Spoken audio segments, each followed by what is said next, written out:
everyone, I'm Zach. I'm presenting this work on behalf of the first author, Harlan, who wasn't able to make it. But anyways, so the work I'm going to be talking about kind of fits in with similar theme to what the last two talks have been going over, except what I'm going to be arguing is that instead of automatically generating a compiler, maybe we automatically generate the hardware instead. Sorry. And so one of the things that my collaborators and I are interested in is looking at similarly this gap between, say, the ISA level and the hardware level, and how we can reason between those, right? And so we've got lots of different languages, tools, lots of different models for talking about ISA specs and hardware. And we know that they live in very different worlds, right? And so one of the things that we're looking at is there some way that we can try to unify some abstraction to talk about both of those things? So in this talk, I'm going to be going over one way to look at that gap, and that is by lifting our ISA specification and our hardware and talking about those at the type level in a particular way. And if we do this in a particular way, then we can talk about actually taking an ISA specification and automatically generating some hardware. And this has been done in different ways, but I'll be talking about kind of one observation or one mechanism to do that. So if it's not obvious already, come from more of the PL side of the PLARCH. So to ground some of this kind of theoretical talk or type level talk, I'm going to first bring up two different languages, one for specifying ISAs, the other one for talking about hardware. Because I want to identify each of their core kind of type level components and then point out kind of where the gaps are in between them. So SAIL has been brought up before. It's one example of a language for formally specifying ISAs. It's this imperative looking language. It has an effect system which lets you kind of model architecture level effects like registers, memories, exceptions, things like that. This has been demonstrated on a lot of real-world ISAs, and it also lets you automatically extract an emulator from your SAIL spec, which is nice. The other thing is, you can also, from your SAIL code, you can extract, say, COC code, and you can do some formal reasoning over that. And so that's kind of what we're latching onto as part of our idea here. What we care about on our end is the effects that come from the SAIL code. So when you take your SAIL specification, your ISA, and you extract that to COC, those effects are treated as monads. And the three monads that SAIL supports are the state monad, exception, and non-determinism. And so those will come up a little bit later. So on the hardware side, we have Clash as an example. Clash is a Haskell-based HDL. And in Clash, we model circuits as Mealy machines.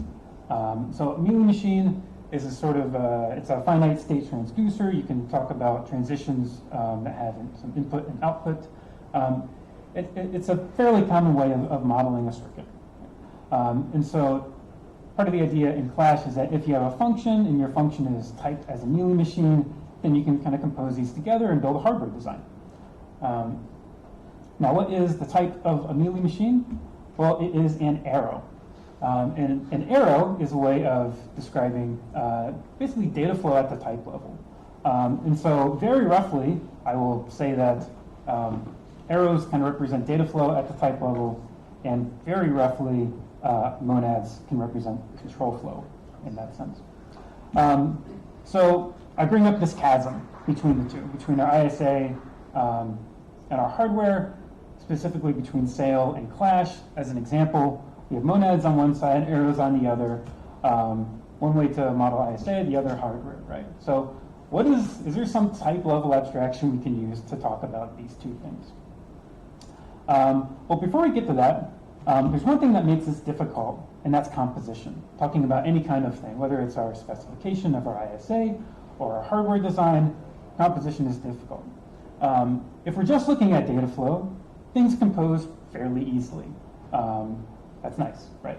But once we start bringing in things like monadic effects, kind of effects that might come out of our ISA specification composition becomes more difficult.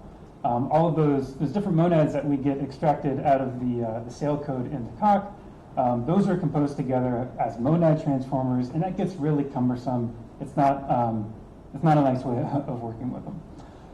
So ideally, we want to have some kind of data structure that lets us, or that is as composable as arrows are, but can still retain these different monadic effects that we want from the ISA spec in the hardware that we actually generate. So one answer to that is what's called a monadic stream function. So I'm talking about all kinds of crazy type stuff, but this is one particular idea. So a monadic stream function is an arrow that is parameterized by a monad. And so this lets us compose together functions just like we can compose together Mealy machines and Clash, but now they're parameterized by this effect that we care about. And so that effect can be run on the incoming data into the arrow. So in sail code, we might have some kind of function from sail that, say reads an architectural register. That has some effect, some state effect, and then we can easily deal with that by wrapping it in this monadic stream function. So this is just a kind of a way of handling this. And so to start bridging this gap, we say we have monads on this side, arrows on this side. We can start bridging them with these monadic stream functions. So we can take our sail code via the cock backend. We worked out a way to kind of massage that into monadic stream functions, and then we can start compiling that into Clash code. Right? And so it's kind of roughly what the flow is that we have so far. We're kind of working out a way to automate this a little more. Take sail specification, or an ISA specification in sail, export that to cock, compile that to monadic stream functions, compile that to Clash. This is what we have. We've demonstrated this so far on a subset of the RISC-V ISA, and it looks okay. To kind of bring this together, what I've talked about so far, we're taking this ISA spec, generating a piece of hardware, kind of through this sort of convoluted typey bridge. Right? But right now, we're only talking about like the hardware that we're generating is only this sort of naive single cycle processor, right? And this is what we've accomplished so far. Of course, we don't just want to be able to generate these kinds of designs. We want to talk about something a little more interesting, because underneath this bridge, we have some crocodiles, right? We have some microarchitectural details that we care about. And so, anybody that is actually writing their own hardware, they care about what that microarchitecture is, right? And so how can we talk about starting from an ISA spec, automatically generating a piece of hardware, but then have that be refined by some microarchitecture level details that we care about? And our view, or kind of our observation, is that if we start looking at things at this typey level, we think monadic stream functions are this interesting kind of intermediate to start bringing in other kinds of effects that describe the microarchitecture.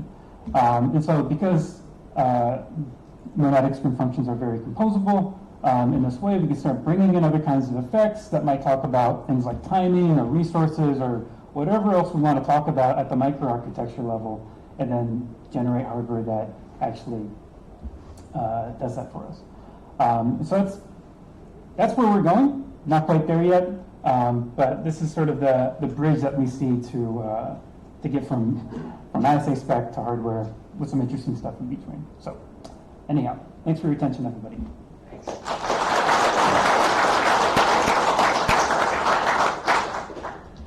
Okay, so let's try to reactivate our little discussion groups.